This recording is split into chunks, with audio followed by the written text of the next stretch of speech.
आणि व्यक्तीचं लग्न मोडण्यासाठी मंगळ हा कारक नाहीये.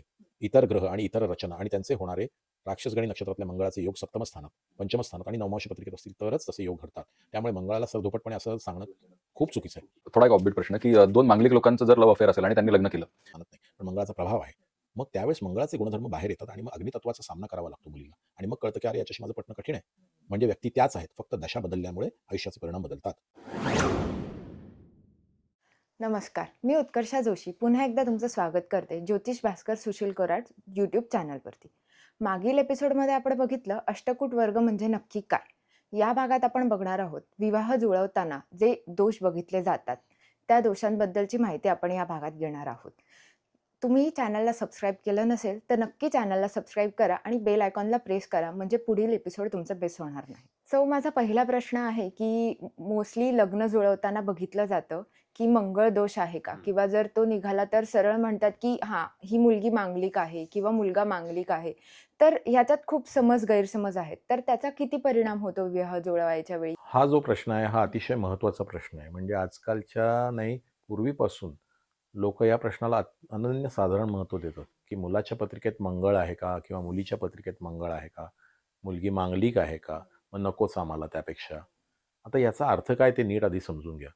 पत्रिकेमध्ये मंगळ असणं म्हणजे अग्नीचा किंवा उष्णतेचा प्रभाव असणं. पत्रिकेतल्या प्रथम, द्वितीय, चतुर्थ, सप्तम, अष्टम आणि 12व्या स्थानात मंगळ असेल तर टेक्निकली आपण म्हणू शकतो की या पत्रिकेत मंगळ प्रभाव आहे किंवा मंगळ दोष आहे. ही त्याची झाली डेफिनेशन. पण खरंच तसं आहे का?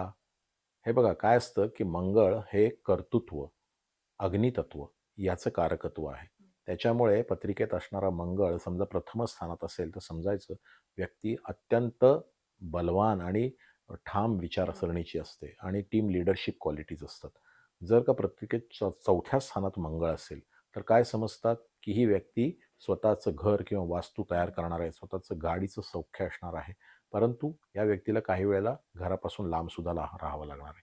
7व्या स्थानात मंगळ असेल तर पत्नीचं व्यक्तिमत्व कसं असतं, तर ती सुद्धा अत्यंत कर्तृत्ववान असते. किंवा हा कोणाशीही लग्न करेल पण याच्या आयुष्यामध्ये असणारी पत्नी ही अत्यंत कर्तृत्ववान असणार आहे. पत्नीला थोडेसे आरोग्याचे म्हणजे उष्णतेचे त्रास असणार आहेत. 8व्या स्थानात मंगळ असतो त्यावेळी व्यक्ती इंजिनिअरिंग क्षेत्रामध्ये किंवा सखोल ज्ञान ज्याच्यामध्ये असतं त्याच्यामध्ये उतरतो आणि यशस्वी होतो. 8व्या स्थानात मंगळ असेल तर सर्जरीचे योग असतात, हे पण तेवढंच निश्चित आहे. 12व्या स्थानात जेव्हा मंगळ असतो त्यावेळेस व्यक्ती परदेश गमन करतो किंवा बाहेरच्या कंपन्यांशी काम करतो. ही व्यक्ती अत्यंत कर्तृत्ववान असते. काही वेळेला याच्यातून खर्च पण जास्त होतात. म्हणजे थोडक्यात सांगायचं की फक्त मंगळावरनं तुम्ही एवढा मोठा दोष की हा अयशस्वी होणार आहे हे सांगणं चुकीचं आहे. तर आता ह्यालाच पुढे घेऊन जाऊयात की जसं आपण आधी पण उल्लेख केला आहे की एखादा ग्रह कुठल्या राशीत आहे, कुठल्या नक्षत्रात आहे आणि कुठल्या किती डिग्रीवरती आहे याच्यावरून बराच फरक त्याचा पडतो आणि त्याच्यावरून बराच प्रभाव पण त्याचे बदलत राहतात. तर मंगळाचा प्रभाव ह्या स्थानांमध्ये असताना कुठे चांगला प्रभाव मिळतो, त्या कुठल्या राशीत असताना किंवा कुठल्या नक्षत्रात असताना चांगला प्रभाव मिळू शकतो? Very good question. मी नेहमी म्हणतो, की मंगळाला जाणून घ्या. या पत्रिकेत काय फक्त एकटा मंगळच हे सगळं करणार आहे का? तर तसं नाहीये. पण जर मंगळाविषयी जर तुम्हाला एवढी हे असेल, तर जाणून घ्या, की तो कुठल्या राशीत आहे. मंगळ हा मेष राशीमध्ये उच्च होतो. त्याच्यामुळे तुम्ही त्याला दोष मानू शकत नाही. जर का तो राशी स्वामी असेल आणि तो या स्थानांमध्ये पडला, तरी तो निर्दोष होतो. मंगळ समजा पाण्याच्या राशीत किंवा जलतत्वाच्या राशीत असेल, तरी तो प्रभावहीन होतो. मंगळ जर का देवगणी नक्षत्रात असेल, तर ही व्यक्ती टॉप लेव्हलला जाऊ शकते. एवढं कर्तृत्व असतं. मंगळ चुकीच्या राशीमध्ये, चुकीच्या नक्षत्रात किंवा राक्षसगणी नक्षत्रात असेल तर मात्र त्रास होतो. आणि फक्त मंगळ नाही, तर मंगळाने त्या बाजूने केलेले योग, म्हणजे मंगळाचे असणारे योग, शुक्राशी असणारे योग, चंद्राशी असणारे योग, मंगळाचे सप्तम स्थानावरनं त्याची दृष्टी, या सगळ्या योगांमुळे त्याचे परिणाम आपल्याला जाणवतात. फक्त मंगळ त्या ठिकाणी आहे म्हणून त्याला घाबरण्याचं अजिबात कारण नाहीये. म्हणजे थोडक्यात काय, की संपूर्ण विवेचन करून त्याची माहिती असणं गरजेचं आहे. कारण मंगळ हा प्रत्येकाच्याच पत्रिकेत आहे. मंगळ हा श्री गणेशाचं एक प्रकारचं कारकत्व दर्शवतो, की ज्याच्यामध्ये शुद्धता आहे. आणि मंगळ असणारी मुलं ही टॉप रँकिंगची मुलं असतात. त्यामुळे फक्त मांगलिक आहे म्हणून आम्हाला लग्न करायचं नाही, ही समजूत अतिशय चुकीची आहे. तर सर मंगळाचा संबंध हा शरीरातल्या कुठल्या गोष्टी, जसं प्रत्येक ग्रहाचा संबंध तुमच्या शरीरातल्या कुठल्या ना कुठल्या अवयवाशी आहे, बरोबर कुठल्या तरी आहे. गोष्टीशी आहे, तर मंगळाचा संबंध त्या व्यक्तीच्या व्यक्तिमत्वावरती आणि शरीरावरती कुठल्या गोष्टीवरती जास्त प्रभाव पडतो?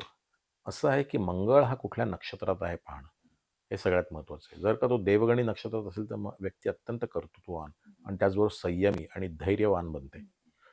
हाच जर का राक्षसी नक्षत्रात असेल, राक्षसगणी नक्षत्रात असेल, तर काही-काही वेळेला व्यक्ती उतावळी, पटकन निर्णय घेणारी आणि भांडखोर वृत्तीची होते. आणि ही सुद्धा कधी होते, जर का मंगळ प्रथम स्थानात असेल तर. आता हा मंगळ पडलाय तुमच्या 4थ्या स्थानात किंवा 7व्या स्थानात किंवा 8व्या स्थानात, तेव्हा तिथून स्वभाव नाही बघायचा.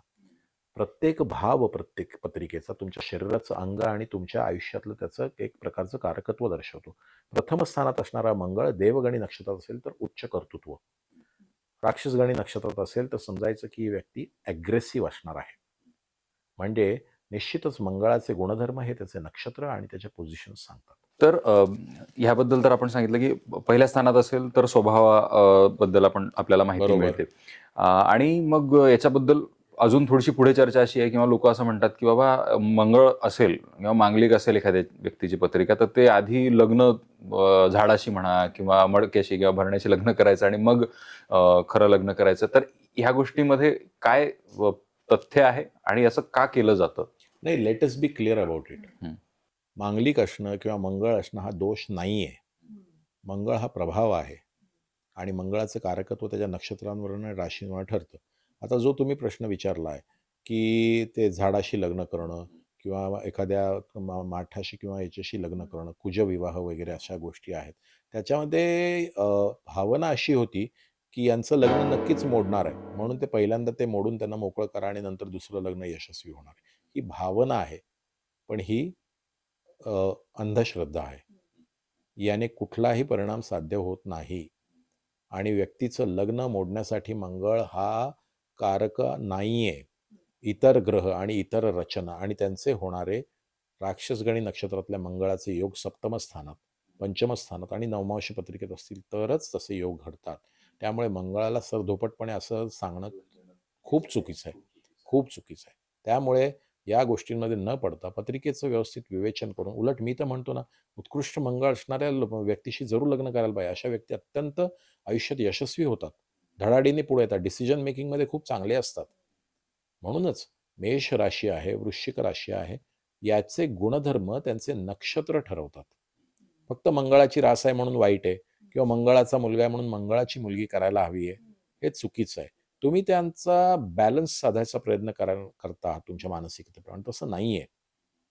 मंगळाचा मुलगा असला आणि त्याचं नक्षत्र चांगलं असलं तर तो संपूर्ण संसार नाही, कुटुंबांना सुद्धा आयुष्यात पुढे घेऊन जातो. म्हणजे मुलीच्या माहेरची सुद्धा जबाबदारी उचलणारी मुलं मी पाहिलेली आहेत. इतकी कर्तृत्ववान मुलं असतात. आर्म फोर्सेसमध्ये किंवा मोठमोठ्या शासकीय पदांवरती उच्च मंगळ असणारी लोकं आहेत. हो, हो. बरोबर. म्हणजे ते एक प्रकारे जे क्विक डिसिजन मेकिंग म्हणतो आपण, Correct. की त्याच्यासाठी मंगळ फार तुमचा चांगला असणं गरजेचं आहे. मग? म्हणजे त्या ठिकाणी असलेली माणसं मग ऑलरेडी आपण असं अज्युम करू शकतो की त्यांचा मंगळ चांगला आहे. निश्चितच. तुम्ही आत्ता ते जे सांगितलं की 2 मंगलिक लोकांचा विवाह करायला जातात. तर त्याचा काय परिणाम होतो? किंवा तुम्ही असे विवाह बघितले असतील की जिथे दोघंही मांगलिक आहेत हो. आणि त्यांचं लग्न झालंय. मग काय परिणाम त्याच्यामध्ये नाही, परिणाम हाच आहे की लोकांना असं वाटतं आपण बॅलन्स केलं. की एक माणूस ॲग्रेसिव्ह आहे म्हणून आपण आपली मुलगी ॲग्रेसिव्ह आहे तिच्याशी आपण त्याचं लग्न केलं म्हणजे बॅलन्स झालं. तसं चुकीचं आहे. आधी एक गोष्ट लक्षात घ्या, या 12 स्थानांपैकी फक्त एक स्थान किंवा एक ग्रह हा काहीही ठरवत नाही. सप्तम स्थान फक्त बघायचं नसतं, शुक्र बघायचा असतो, नवमांश पत्रिका, पंचम स्थान, द्वितीय स्थान, लग्न स्थान, चंद्र राशी, इतक्या गोष्टी पाहाव्या लागतात तुम्हाला. तेव्हा कळतं की तो माणूस कसा असणार आहे. फक्त मंगळ आहे म्हणून त्याचं मांगलिक आहे आणि त्याची मांगलिक मुलीशी, हे सगळं चुकीचं आहे. असं अजिबात बघू नये. किंवा कधी-कधी म्हणतात असं, की मंगळदोष आहे, तर तुम्ही ही शांती करा. मग तो मंगळदोष नाहीसाच होतो का त्याचा फक्त इफेक्ट कमी होतो ती शांती केल्यानंतर? शाबास, व्हेरी गुड क्वेश्चन. कुठल्याही प्रकारची शांती, पूजा किंवा हे करून मी याला शांत करणार आणि त्याला हे करणार. मला एक सांगा, तू कोण आहेस? त्या ग्रहांना तिथून शांत करणारा. ते ग्रह कुठे आकाशात नसून तुमच्या शरीरात असणाऱ्या ऊर्जेची, एनर्जीची प्रतीकं आहेत. त्याला शांत नाही करता येत. तुम्हाला त्याला शांत करणं म्हणजे तुम्हाला असं वाटतं तो खूप आहे. ते काही बदलत नाही. माणसाचा स्वभाव कधीही बदलत नाही. फक्त कालगणनेप्रमाणे विशिष्ट आपण म्हणतो की दशांमध्ये जशी दशा बदलते तसे परिणाम बदलतात. पूर्वी असा होता आणि आता असा झाला, हे त्याची दशा बदलल्यामुळे झाले. पण मुळात तर ते तत्व बदलतं का? नाही. आपण जन्माला घेऊनच येतो ही तत्व आणि ती आयुष्यभर तशीच राहतात. फक्त दशांप्रमाणे त्याचे परिणाम बदलतात. हा प्रश्न फार महत्त्वाचा आहे. अगदीच, अगदीच. आणि जसं मंगळदोष हा तर एक खूप पॉप्युलर टॉपिक आहे. पण त्या व्यतिरिक्त पण बऱ्याचदा असे अनेक दोष असतात, की ज्याच्यामुळे विवाह सौख्यात बंधनं येतात. त्याच्यामध्ये व्यत्यय येतो.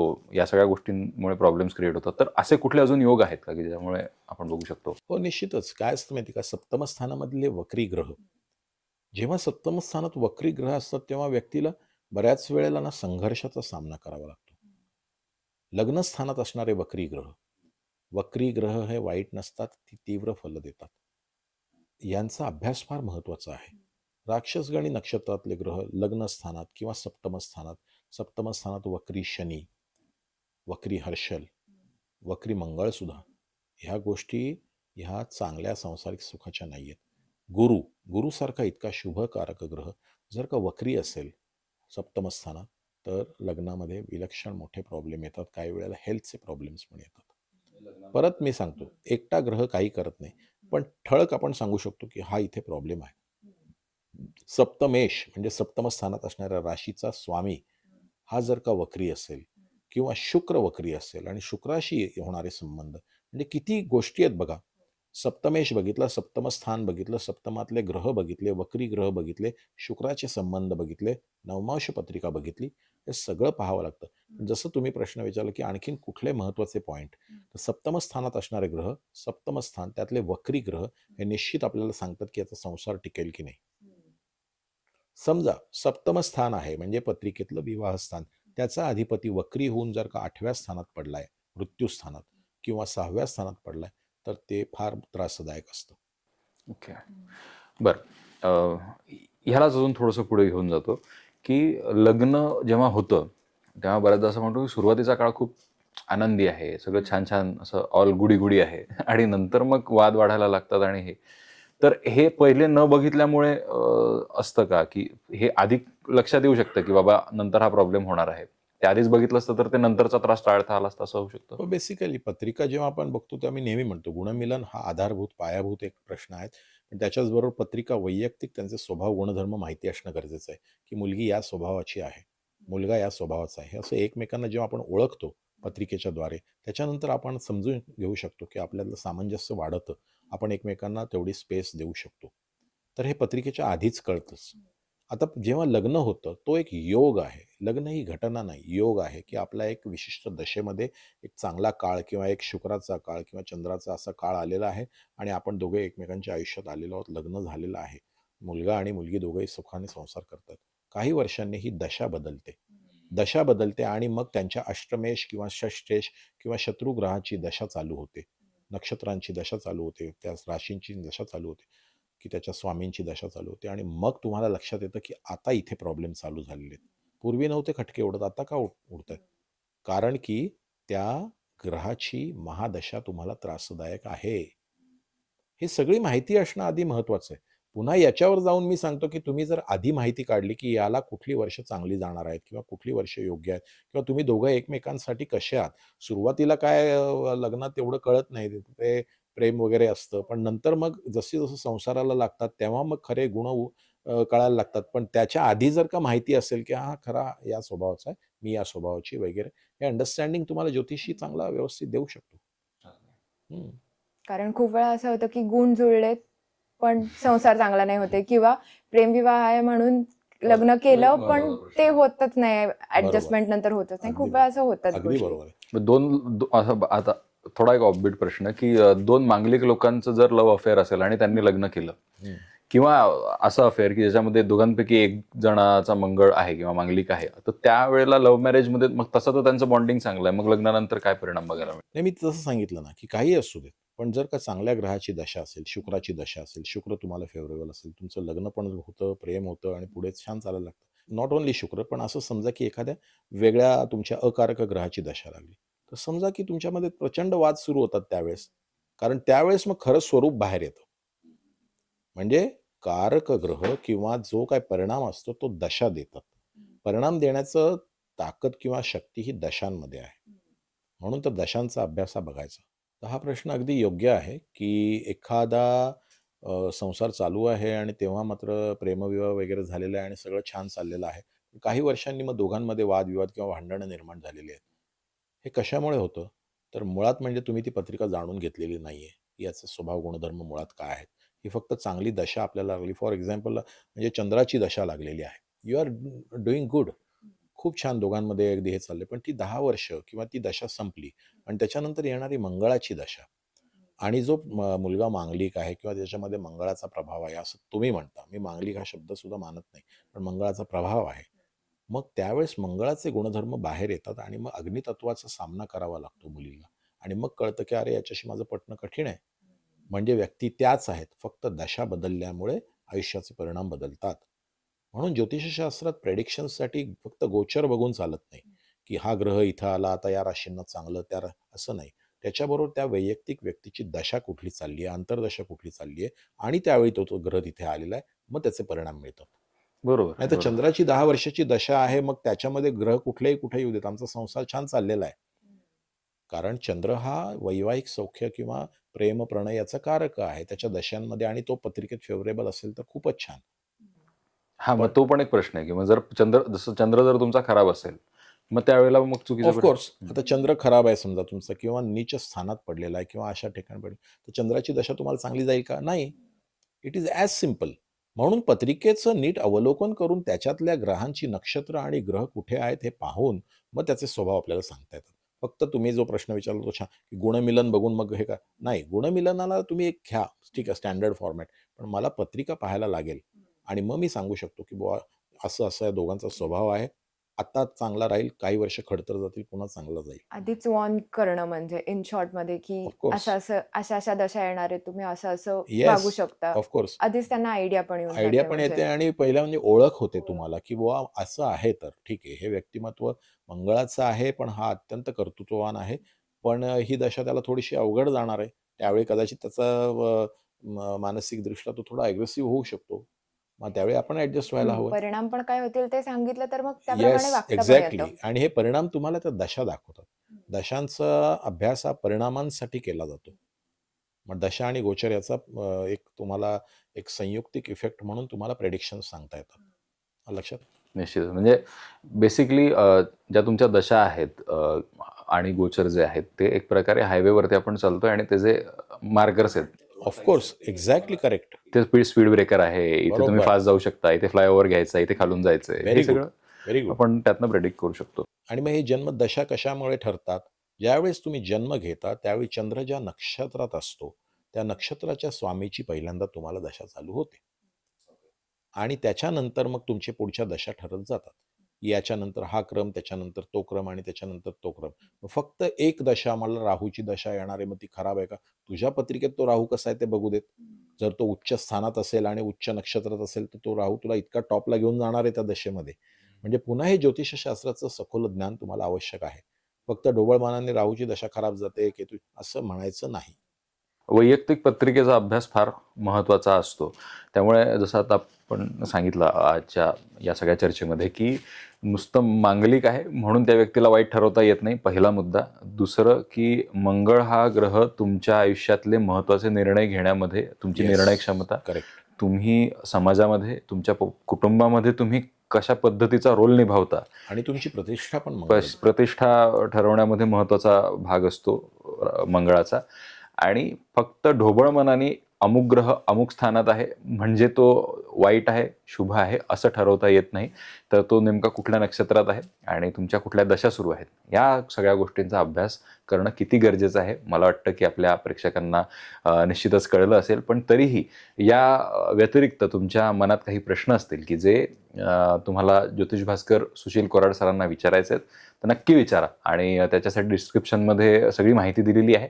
सरांचा कॉन्टॅक्ट नंबर आहे, सरांना तुम्ही कॉन्टॅक्ट करू शकता, त्यांची अपॉइंटमेंट घेऊ शकता. आणि या व्यतिरिक्त छान छान व्हिडिओज बघायचे असतील, सखोल माहिती हवी असेल, तर या चॅनलवरती ज्योतिष भास्कर सुशील कोराड यूट्यूब चॅनलवरती भरपूर व्हिडिओज आहेत. सबस्क्राईब करा, बेल आयकॉनला प्रेस करा, म्हणजे पुढचा एपिसोड आला की लगेच तुम्हाला नोटिफिकेशन मिळेल. धन्यवाद. Thank you so much.